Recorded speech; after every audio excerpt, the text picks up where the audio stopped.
Halo guys, assalamualaikum warahmatullahi wabarakatuh. Terima kasih yang udah stay selanjutnya yang sama official ya. Semoga kalian sehat, berkah untuk kita semuanya. Gimana kabar kalian sehat?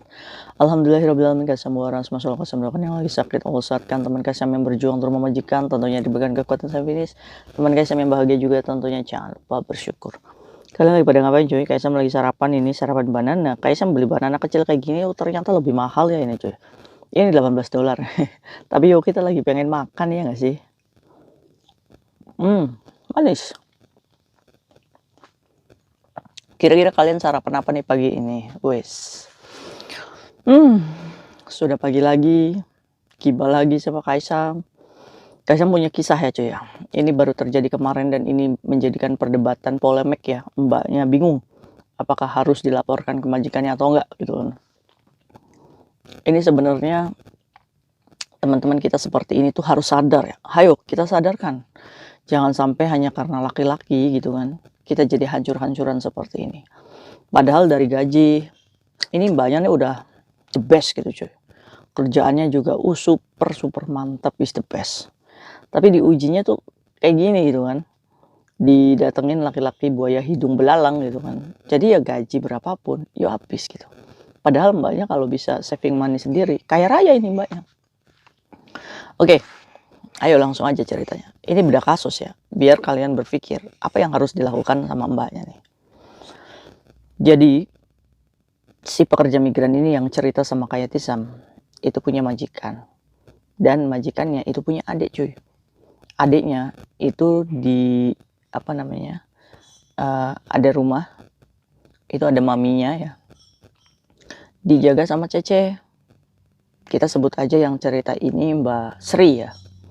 Terus yang jaga neneknya itu kita sebut aja Mbak Dewi cuy. Jadi si Mbak Sri ini tuh disuruh sama majikannya. Sri, kamu sementara gantiin Dewi dulu ya. Jaga emak saya. Tapi yang ngegaji emaknya itu adiknya cuy. Kamu jaga emak saya ya di sana. Nah, nanti 1 minggu kamu balik lagi ke rumah ini. Soalnya si Dewi itu mau cuti dulu 1 minggu. Jadi posisinya si Dewi itu yang menjaga ibunya. Ini mau pulang dulu cuy 1 minggu untuk cuti. Si Mbak Sri ini udah nolak cuy. Nggak boleh kayak gitu mem. Katanya, ayolah Sri tolong saya katanya gitu. Terus gimana lagi? Terus akhirnya ya dengan terpaksa lah ya. Dan dengan perjanjian gaji juga apa namanya diberikan tambahan gitu kan. Jadi akhirnya karena niat ingin membantu gitu kan. Jadi ya udah akhirnya sebelum si Dewi ini pulang 1 minggu cuy. Dan penerbangannya itu 2 hari yang lalu ya.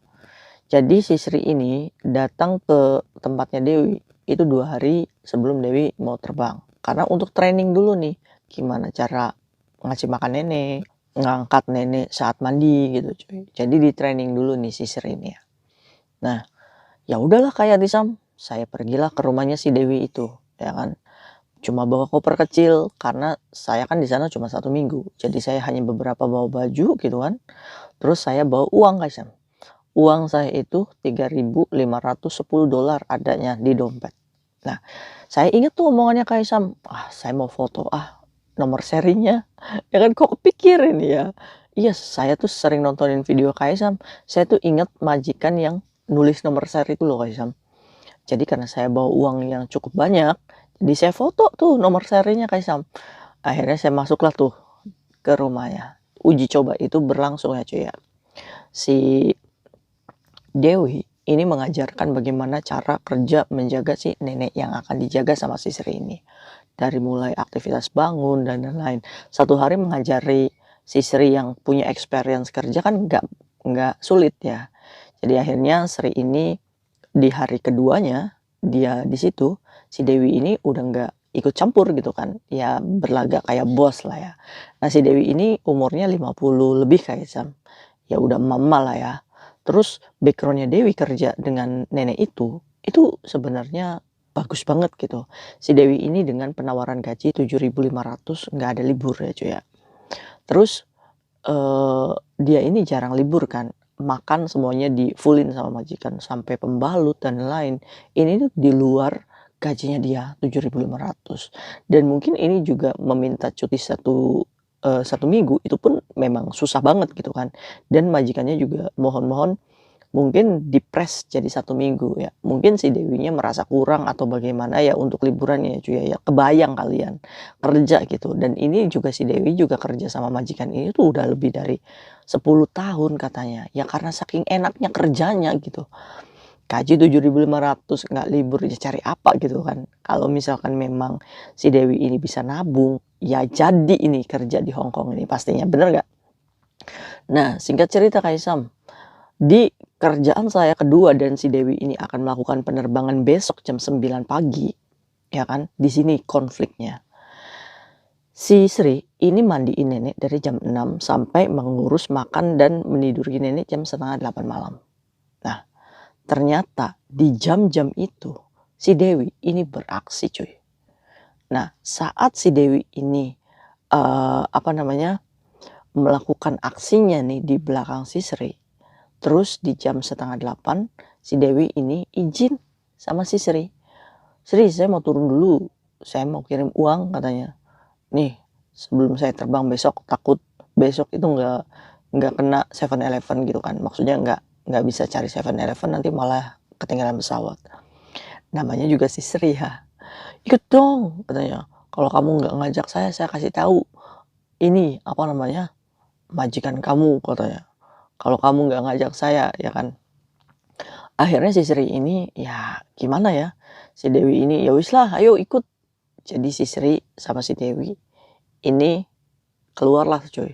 Jadi disclaimer aja ya. Selain gajinya juga gede, kerjaan di sini tuh enak. Jadi begitu neneknya tidur gitu kalau malam kita tuh boleh pergi gitu, boleh keluar-keluar. Tapi jam 10 harus udah nyampe rumah lagi. Nah, nggak tahu Sam, saya tuh lagi pengen ikut aja, jenuh ya di rumah gitu kan. Nah, ingat kan tadi itu si Sri punya duit 3.510 dolar. Yang di foto itu 3.500-nya aja. Akhirnya si Sri ini ambillah dompet nih cuy di kopernya. Wah pasti Kaisam hilang ya. Enggak ada dompetnya. Dompetnya ada terus dia bawa lah tuh itu dompet. Turunlah tuh sama si Dewi. Rencananya nih cuy. Si Sri ini pengen beli roti. Loh kok murah ya rotinya? 15 dapat 2 katanya. Saya mau beli ini aja. Ya kan? Saat beli roti bayar di kasir. Ternyata duitnya cuma tinggal 10 dolar. Loh kok bisa duit saya hilang? Ya kan? Akhirnya si Sri ini, saya nggak jadi beli rotinya katanya duit saya hilang katanya. Tukang rotinya bingung ya. Itu kan akhirnya dibalikin lagi. Si Dewi posisinya nunggu si Sri di depan toko roti itu. Gila nggak sih? Siapa terduganya ini? Sedangkan di rumah itu ada nenek yang stroke Dewi sama si Sri aja. Ini kan dong-dong ya. Akhirnya dia keluar dari toko roti, si Sri ini nangis. Kenapa kamu nangis katanya? Duit saya hilang, kok bisa? Tega banget yang ngambilnya katanya. Duit cuma segitu katanya. Gak mungkin banget nenek yang ngambil ya kan. Sambil nyindir lah sebenarnya. Karena Kaisam, kalau saya tarik mundur di jam 5 sore, saya ngecek duit saya, itu masih ada. Ya kan?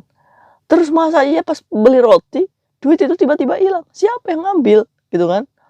Mungkin sih ya si Dewinya ini berpikir kalau misalkan si Sri itu nggak ngecek-ngecek dompet terus dia terbang di jam 9 malam Sri kehilangan uang ya nggak tahu, sedangkan CCTV nggak ada gitu kan. Maksudnya CCTV itu mungkin nggak terbukti kalau si Dewi ini ngambil, bener nggak? Akhirnya karena malam sebelum terbang nih apesnya si Sri ya apesnya si Dewi ya, akhirnya si Sri ini nangis. Udah jangan nangis katanya. Udah saya mau lapor ke majikan kamu katanya. Kenapa duit saya bisa hilang? Saya juga mau lapor ke agen saya. Saya juga mau lapor ke majikan saya. Kok bisa duit saya hilang di rumah? Kayak gitu kan. Si Dewi ini udah mulai panik coy. Kamu jangan lapor dulu katanya. Enggak, kalau bisa saya lapor ke 999 katanya. Terus Kaisam nyindir. Emang kamu nggak takut nanti kena juga partaimu? Ya Kaisam saya alasan aja kalau disuruh tidur sama majikan di sini. Akhirnya si Dewi ini udah yuk kita rembukan dulu katanya di rumah. Ini kan lucu ya. Akhirnya si Dewi sama si Sri ini balik lagi ya kan. Ngelewatin pos satpam tuh rumah. Tahu pos satpam kalau misalkan si Sri ini nangis. "Kenapa Cece?" katanya, "Duit saya hilang," katanya, "perlu nggak saya poking?" katanya. Aduh, si Dewi ya tetap santai dan slow gitu cuy. Akhirnya begitu nyampe rumah nih ya, jadi nggak jadi tuh cuy, masukin Alipay-nya itu, cuma modusnya si Dewi aja. Akhirnya pas nyampe rumah, "Masa sih?" Kata gitu kan. Dia menunjukkan uangnya dia tuh, yang sama, 1.000-an segini itu kan. "Enggak, pokoknya saya juga udah nyatet nomor seri saya." Itu tadi tuh, yang difoto tuh ya, pinter nih si Sri ini punya punya ini, apa namanya, punya bukti gitu kan. "Nggak mau, saya pengen uang yang uangnya saya yang dengan seri ini. Nggak mungkin uang itu bisa hilang di sini aja," ya kan. Akhirnya ya mau nggak mau ya, karena si Sri ini mau poking 99, mau lapor majikannya, si Dewi ini takut. "Iya Sri, saya hilaf," katanya. "Maafkan saya, uangnya itu saya ambil." "Gila kamu, bajirut," katanya. "Gimana kamu cara ngambilnya?" katanya. "Kok bisa-bisanya kamu itu?" katanya. Oh si Sri udah emosi nih cuy. "Bisa-bisanya kamu, duit saya dikoper, kamu acak adul," katanya. Iya, jadi kejadiannya benar tadi cuy. Saat si Sri ini bantu neneknya mandi, ya kan, terus makan dan lain-lain. Itu kan ada jeda waktu dari jam 6 sampai setengah 8 ya, 6, 7, setengah 8. Nah, di dapur itu sebenarnya ada CCTV cuy. Di atas kulkas itu ada CCTV.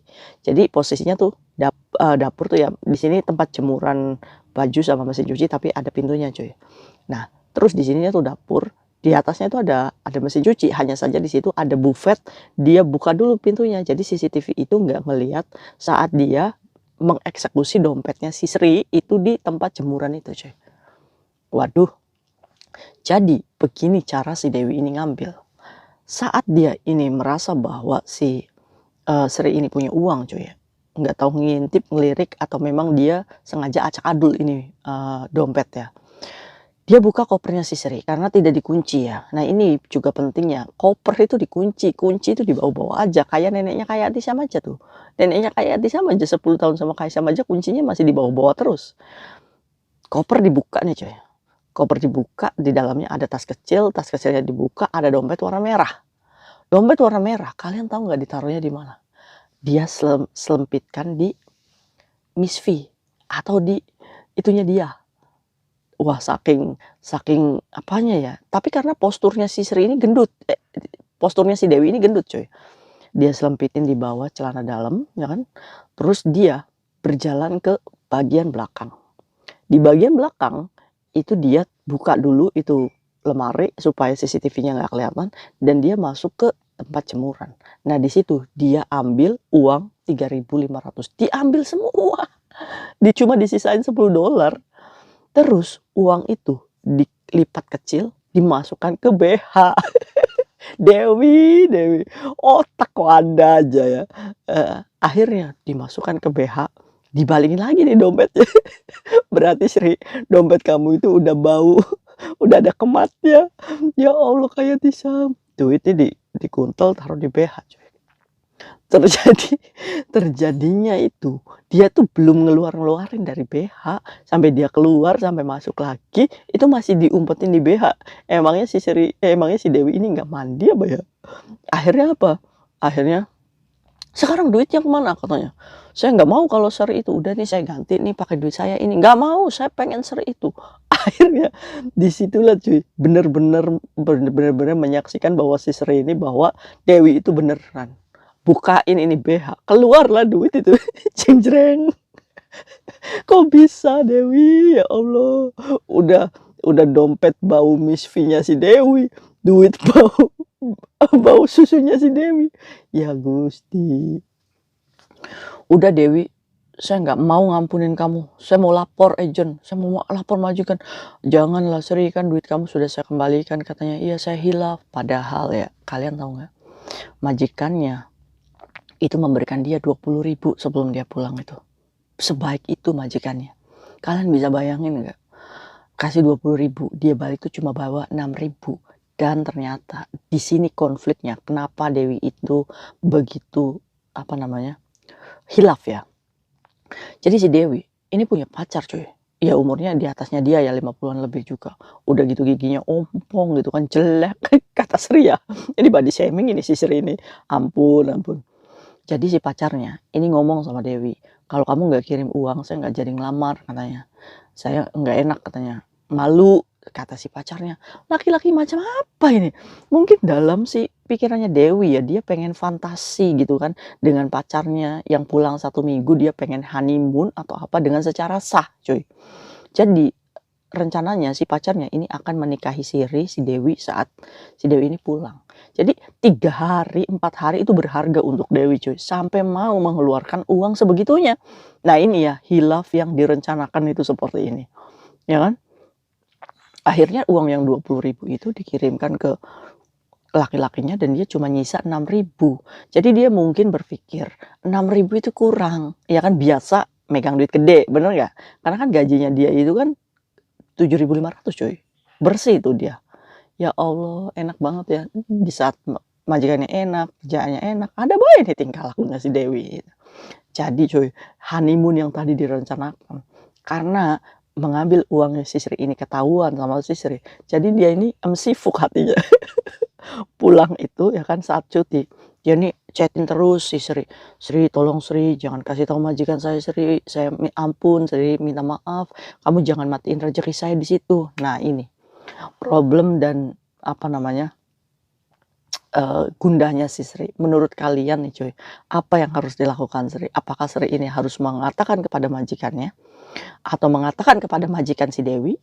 Karena si Sri ini merasa sakit gitu hatinya. Duit 3.500-3.500-nya diambil semua, nyisa 10. Andaikan itu si Sri nggak buka itu dompet, ya udah dibawa pulang itu sama si Dewi duit. Ya nggak sih? Ini sebenarnya motifnya Dewi, ini udah bisa dijerat si Dewi ini untuk masuk sel prodeo, cuy. Beneran, bukti ada, saksi ada, saat pengungkapan pengungkapan ini di video dan si Sri juga dapat bukti, ya kan. Jadi menurut Kaisang, ini kan watak ya, ini tuh udah watak, tapi enggak Kaisang, mungkin dia hilaf, hanya sekali aja. Kita kalau misalkan memaafkan penjahat, nggak ada yang di sel prodeo, cuy. Nggak akan ada efek jerah. Jadi menurut Kaisang, si Sri ini harus mengatakan kepada majikannya saja, bercerita tentang bukti ini. Untuk report, terserah majikannya si Sri ini akan mengatakan kepada adiknya atau tidak. Karena apa? Karena yang dijaga itu sama-sama ibunya. Yang dijaga itu sama-sama rumahnya. Jangan sampai nih, nanti ada Cece lagi Indonesia yang stay bareng mereka, duitnya hilang, terus nggak ada. Nggak tahu gimana gitu kan. Nah, ini. Jadi si Sri ini rencananya mau ngomong sama majikannya cuy, tentang tingkahnya si Dewi. Si Dewi ini lagi pulang ke Indonesia, hatinya dagdingduder gitu kan. Takut si Sri ini ngomong apa adanya, terus dia pulang ke Hong Kong, dipecat. Nah menurut kalian gimana nih ya kan? Nah itu tadi si Dewi bilang, "Kamu jangan matiin rezeki saya," katanya. Yo, siapa yang matiin rezeki? Ya itu karena tingkah lakunya sendiri. Mungkin saja dia memang udah wataknya seperti itu, apa namanya, akhirnya lagi sialnya, ya cuy ya. Nah menurut kalian nih, si Sri ini harus ngomong atau enggak? Tapi menurut Kaisang harus ngomong karena ini adalah kejahatan. Untungnya si Dewi itu nggak diseret ke sel prodeo, bener nggak? Kalau diseret ke sel prodeo, wah blacklist lah sudah dia. Bener nggak? Nah inilah, kalau kita nggak bersyukur jadi orang, kalau kita apa namanya, kurang puas aja dengan gaji kita. Secara ya, kalau secara finansial si Dewi ini sebenarnya harusnya udah bisa jadi kaya raya ini dengan gaji 14 juta, 15 juta gitu kan setiap bulannya. Kok masih kurang aja? Nah ini kadang ujian orang itu sama sama tuh kayak gini, cuma beda kisahnya aja. Si Dewi yang nggak diuji bank misalkan, ya kan, diuji sama laki-laki begini. Jadi hilaf, ya kan? Jadi buat kalian yang lagi patah-patah semangat, semangat tuh, ujian manusia itu berbeda-beda. Bagaimana cara kita menyikapi dan bagaimana cara kita bersyukur. Kira-kira kalian bisa mengambil pembelajaran apa nih dari kisahnya si Mbak Sri dan si Dewi ini. Nah ini si Dewi ini sudah 2 hari atau 3 hari ya holiday ya, dan dia akan kembali lagi ke Hong Kong. Nah ini problemnya si Sri. Apakah si Sri ini harus mengatakan jujur kepada majikannya tentang kejadian tersebut? Ayo komen. Bantu si Sri mikir ya. See you next video, bye-bye. Assalamualaikum warahmatullahi wabarakatuh. Jangan mengambil hak orang lain.